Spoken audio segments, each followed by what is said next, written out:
Back in 1986, when I went to England for the first time to research Patriot games, I had breakfast with Jack Higgins. And this elderly lady bumps up to him and says, "You're Jack Higgins." "Yes, ma'am." "You saved my life." "Excuse me?" And then the lady explained that she had been in the hospital. She had cancer. She was in for a major surgical procedure. She was, of course, not feeling terribly well. She was quite depressed, contemplating death. And one of the nurses, or somebody, a social worker, someone in the hospital, gave her a book to read, and it was one of Jack's books, Harry's books. And she liked it, and she read another one, and another one, and another one. And reading those books allowed her to escape from where she was and to think about things other than her own misery. And as a result of that, she said that she survived something she otherwise would not have survived. And Jack says, I just didn't know what the hell I was supposed to say to her, except I'm glad that I was of service to you. And Tom, it's going to happen to you, and you'd better think about it ahead of time. You better know what to say. Well, he was right. I've gotten letters like that. I've had people come up to me and tell me that. And that is what convinces me that I'm in an honorable profession that does useful things. No matter where you are in the world, in most countries, most of us are on lockdown. Most of us are stuck at home with not much to do.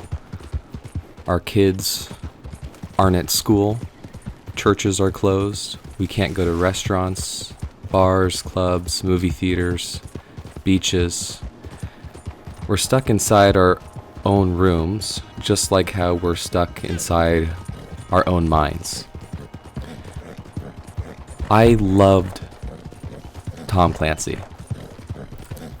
I read so many of his books, and while I can't say he necessarily saved my life, I do understand what that lady was trying to say to his friend, fellow author Jack Higgins. She was expressing the value of entertainment.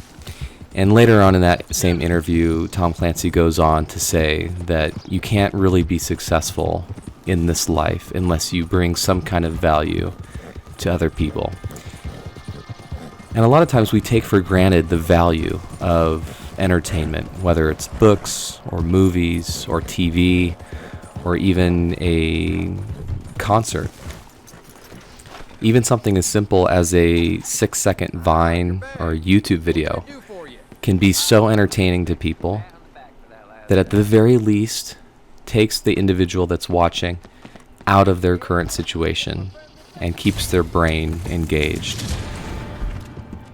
Now, I read a lot of Tom Clancy when I was growing up, in middle school and high school. But I also spent a lot of time reading his books when I was working as a Marine security guard at various embassies overseas. And I remember one time in particular that really stood out to me. And that was when I was on a security detail for Vice President Biden's trip to Singapore. We were at a hotel and we had to, watch over some things. It was a really boring job. All we had to do was just sit in the hallway and verify that anyone that came through was on the list, make sure we knew who was going in and going out. And those were some really, really long and boring nights. I worked in 12-hour shifts, and initially I would watch a lot of movies, but eventually that got taken away because that privilege was abused. One of our security guards was listening to music with his earplugs in, and even though it was 2 a.m. when our supervisor came by, that's not a good thing. That's not a good sight to have a security guard a little bit too distracted. And so, rightfully so, we had our privilege taken away. We weren't allowed to entertain ourselves with electronics anymore. We couldn't bring our laptop. We couldn't have our phones. all we could do is just sit there for 12 hours. And after a while, I really felt my brain turn into mush. I became bored out of my mind. I could do that shift once or maybe twice. But when you're doing that day after day after day and just sitting there, no one to talk to, nothing to do, you kind of start to go a little crazy. And that's when I started writing. I started trying to entertain myself by writing a journal of my life, trying to relive different events and thinking things through, writing about my dreams for the future. I also read a lot. I read a lot of Tom Clancy, and I would continue to go on reading a lot of Tom Clancy at my future embassies when, again, I was working the night shift and I had nothing else to do. And those books took me out of my current situation, and I was able to place myself in a completely different world, just like that woman was that Tom Clancy was referencing. I was no longer stuck in a small room, staring at the wall, waiting for my 12-hour shift to end. I was in the middle of a foreign city, in a foreign country, reading about all the details that made that place unique, and getting involved in all the characters and all of their emotions and all of their desires in the storyline. And that really made the time go by and made those days more memorable. It also kept me engaged. And when you work in any position, whether it's a, late night, after hours hotline, and not many people are calling, or you work in security, it's important to stay engaged and keep your brain active. And I know if I was running my own security guard team and protecting anything, I wouldn't want my people to be falling asleep out of boredom. I would want them engaged, on their toes, and alert. And I think that's only possible when they are actively doing something, and that includes reading. Video games falls into the same category. Some people don't like video games. Some people prefer movies. I know my brother prefers movies. He wants to be an actor. I really enjoy video games. And during this lockdown, I have a newfound appreciation for it. The last month, I've only left home a couple times. I haven't really gone anywhere. And that's a good thing, but I would probably be going crazy long ago if I didn't have games. In the meantime, the days have just gone by so fast for me. Yeah, I've stayed busy a little bit with homework and, small things here and there, small chores, cleaning up the house. But what's really made the time go by so fast is losing myself in a different world, in a video game.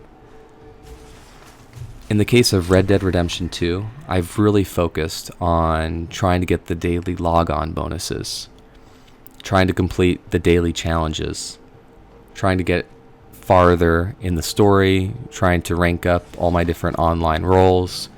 It's given me something to do, a task to complete. Puzzles are the same way.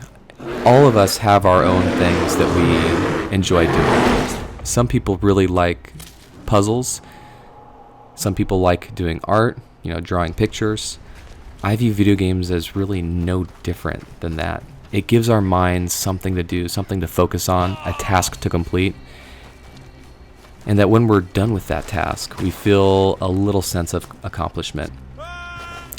Video games really, at the end of the day, are inconsequential. They really don't matter. They're not going to change the world. Wars are not fought over video games.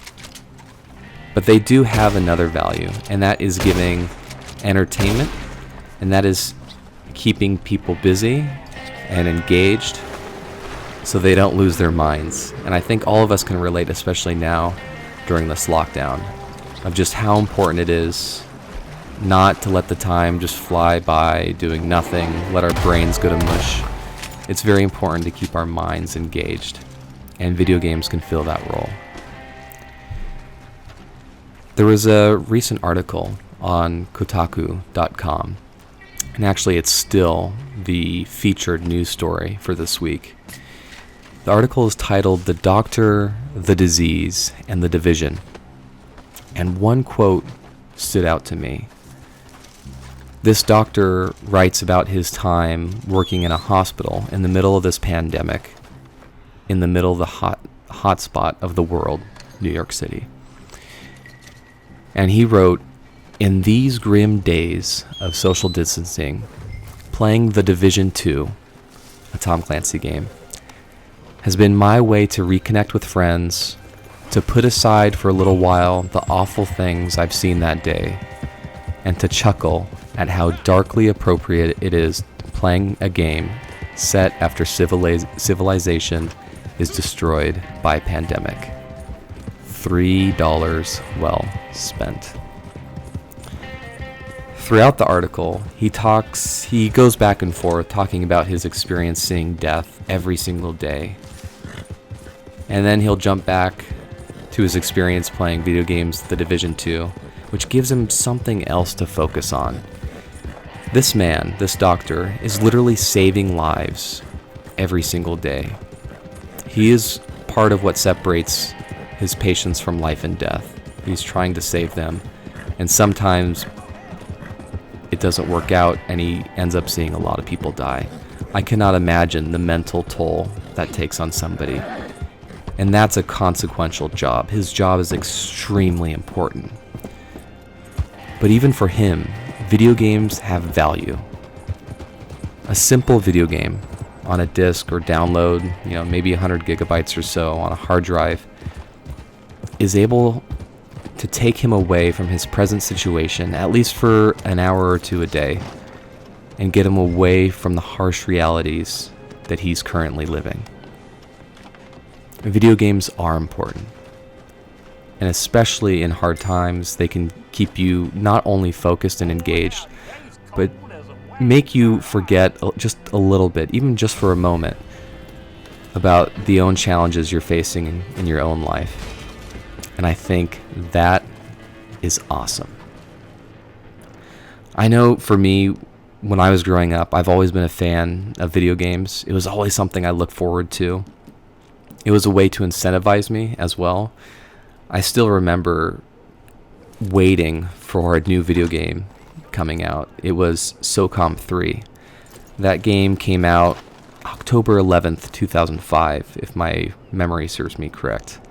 I was in middle school, and I was so excited for the game to come out because for the year or two prior, I was so obsessed with SOCOM 2, its prequel. And I knew I was going to love that game. There's so many cool new features. You could customize the weapons. For the first time, a SOCOM game would have vehicles. It had much larger maps. You could play 32 players online. Something so exciting. And so me, just a kid, I bugged my dad to go with me to EB Games to camp out and wait until midnight for the game to launch. I still remember, waiting in line. There were other people that were fans as well. I think all of them were older than me. But they were waiting there on a Tuesday night, or it might have been a Monday night, I can't remember. But waiting late at night in the middle of the week for just a video game. I don't know what any of them did. I don't know what their professions were. Maybe some were doctors. Maybe even just one was a doctor, maybe a nurse, maybe a delivery driver. But for me, I was a student. I was in school. I had homework, of course. I had things going on at school. But I was there because I had something to look forward to that I wanted to do. And I still remember when I got the game and we got in the car. This was way late at night. It was a school night. And I held the game case in my hand and I was looking at it. My dad said, "I better not see your grades suffer for this." And that was an incentive for me to make sure I stayed on top of my grades so I could keep playing that game. I knew I didn't want my dad to use that game as an excuse to take it away. Well, your grades are lower, you're playing too many video games, I'm not going to let you play anymore, for the rest of the semester, rest of the year until your grades go up. I never wanted to have that conversation. I never wanted to hear that from him. So I worked really hard to make sure I was responsible so I would have a chance, at the end of the week to play that video game. It's just a video game. It really doesn't matter. But it was something, just a small goal, kind of a self-rewarding thing that I could look forward to and would give me a little bit of extrinsic motivation. And that's another value of video games. You could use it to reward yourself, tell yourself, I really want to play this new game, I want to see this new update, or play online with my friends, but I'm not going to do it until I complete this assignment for work or the school assignment. And it works great for kids too. I have a brother-in-law who I gave him recently my PlayStation 3. I hadn't played my PlayStation 3 in years, obviously, but I took it over to him. He never had video games other than just PC games, like on a laptop or what have you. Not really any good games, just kind of browser games. And I gave him my PlayStation 3, and I gave him all my old games, but unfortunately, it didn't take very long for his grades to suffer and for his parents to find out. And so they told me to take it away, and so I did. But that was enough incentive for him to work harder at school and to focus and to work through the pain so he could play Infamous 1, Infamous 2, or Just Cause 2, or Lego Star Wars, or Roblox, or whatever game he was playing. But nonetheless, it was an incentive for him. And I think that's awesome, and that's powerful. All of us can relate to the value of being able to stay busy and entertain ourselves. And especially during this time, video games do a great job of fulfilling that role. I've had a kind of a hard time staying on top of my YouTube channel of making enough videos, enough content. But I know for a very long time, I've been one that's enjoyed the uploads that other people have put up, and they've kept me sane. When I'm doing the dishes, it's certainly a lot easier when I have a video playing in the background, and I could lose myself in, that news story, or that commentary, or that gameplay footage. It's so much easier to do the dishes when I have that going on, and that's awesome. And I just want to contribute as well, especially since I have time, and hopefully provide a little bit of entertainment and some commentary and some perspective. And I hope I can start a conversation and we can share ideas about every topic every week when I upload a video. I'm going to be aiming for every Friday at 10 a.m. to have my video uploaded and published. And this gives me value. Being involved in this gives me something to do, gives me something to look forward to, and hopefully it gives everyone that's watching and listening something to look forward to, or something to at least help pass the time. If you're like me, even when I'm playing video games, I like to have a video on in the background, especially if I'm doing something monotonous in the game. I don't really have to concentrate. If I'm not playing Warzone and I have to strategize with my team, it's really cool to have a video playing on in the background. I get to listen to something. Same thing with podcasts. I've been a huge fan of podcasts recently. I used to drive a lot more, obviously, than more recent months. A podcast I really like is called The Daily by the New York Times. It's a simple podcast, just 20 to 30 minutes a day, 5 days a week. But that has been awesome, because on those days when I would drive an hour or 2 hours or 3 hours, that would really help the time go by fast. If I didn't have that going on, I've experienced it. I've been getting drowsy at the wheel, not paying close attention, and that's not good. You have to stay engaged, especially while you're doing something very important like driving. You need to keep your mind focused on something, keep your mind engaged. And that's been awesome to me. And so hopefully, no matter what you're doing, if you're doing the dishes, if you're playing games, and I don't know how you would do it because I don't have it set up that way. Maybe you're listening to this while you drive. Hopefully you're keeping your mind engaged. And I would love to hear how you keep your mind engaged. What do you do? Have you experienced boredom? I know I have, especially with my job. All of us can relate being bored at one time or another. And I think especially now that the whole world is on lockdown and all of us are experiencing the same thing, it's really, really important to make sure we don't lose ourselves in our own suffering. If you like to read books during this time. Lose yourself in a different era, in a different world. If you enjoy games, play games. Keep yourself engaged and lose yourself in a video game. Watch a movie. This is why I think it is so important to have entertainment. Video games might be inconsequential in the grand scheme of things, but really, I can't think of anything more important, especially during these times. Thank you all so much for listening. Thanks for watching. Please give me a thumbs up or a thumbs down, depending on how you felt about the video.